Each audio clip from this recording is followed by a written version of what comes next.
President Joe Biden aims for improved military relations with China when he meets with Chinese President Xi Jinping. They are expected to agree to restore some military-to-military communications between their armed forces when they meet on the sidelines of the Asia-Pacific Economic Cooperation Summit in San Francisco. This comes as the US-China relations have been at an all-time low.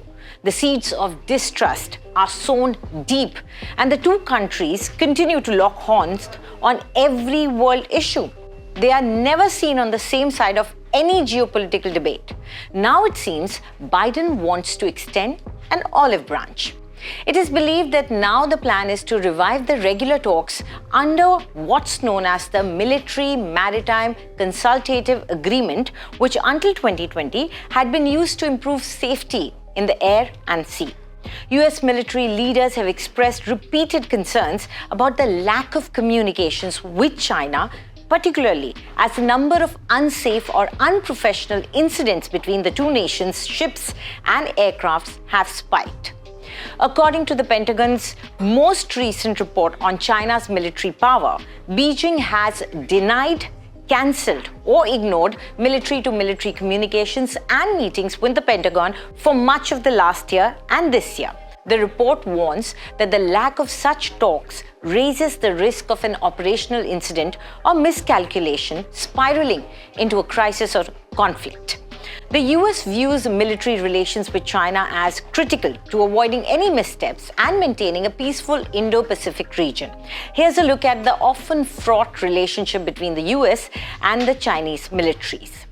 More than 15 years ago, the Defense Department was making progress in growing effort to improve relations with Beijing as both sides stepped up military activities in the Indo-Pacific.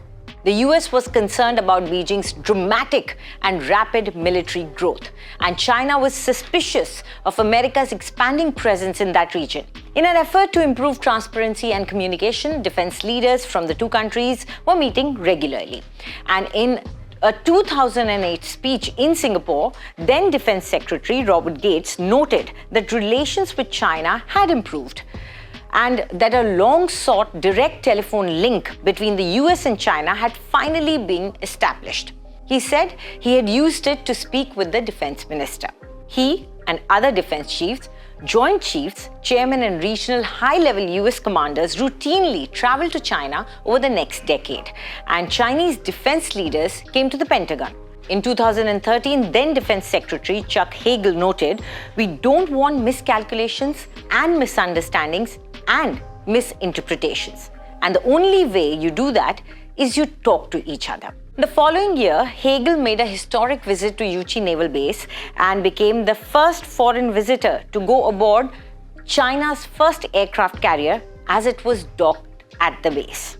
The Defense Department's 2014 report on China's military power referred to sustained positive momentum in US ties with Beijing and noted there was a growing number of agreements, conferences, calls, and military exercises. It said the two militaries established new channels for dialogue and signed two agreements to improve transparency and reduce the risks of unintended miscalculations by ships and aircraft in the Pacific.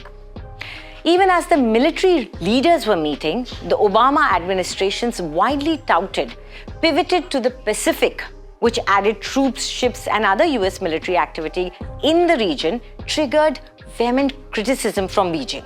And China's aggressive campaign to militarize a number of man-made islands in the South China Sea alarmed the US and other allies in the Pacific.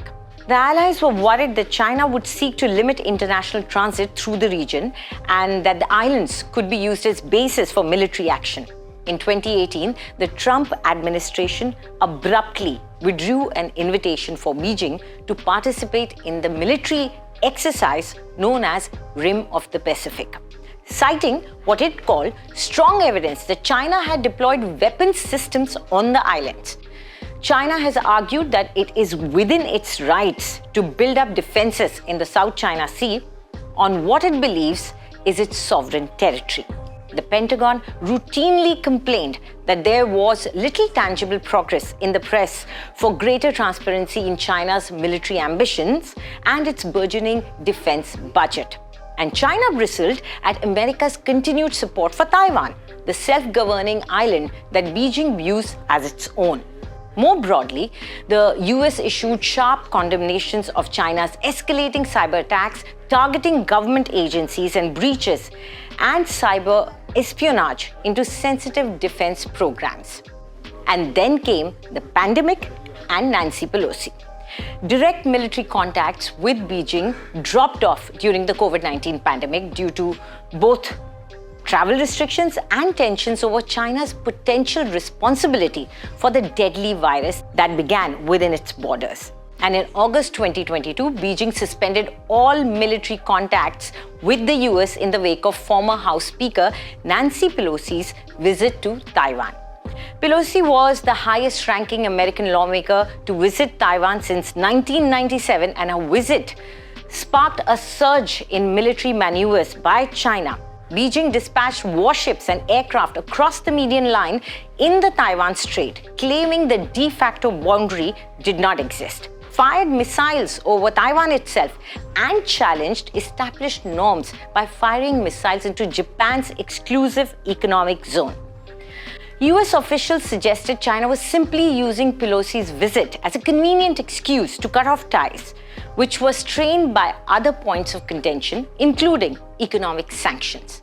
But the lack of communications heightened worries about an increase in what the Pentagon calls risky Chinese aircraft and warship incidents in the past 2 years. Officials noted that even as tensions with Russia have spiked over the war in Ukraine, military commanders have continued to use a telephone line to deconflict operations in Syria.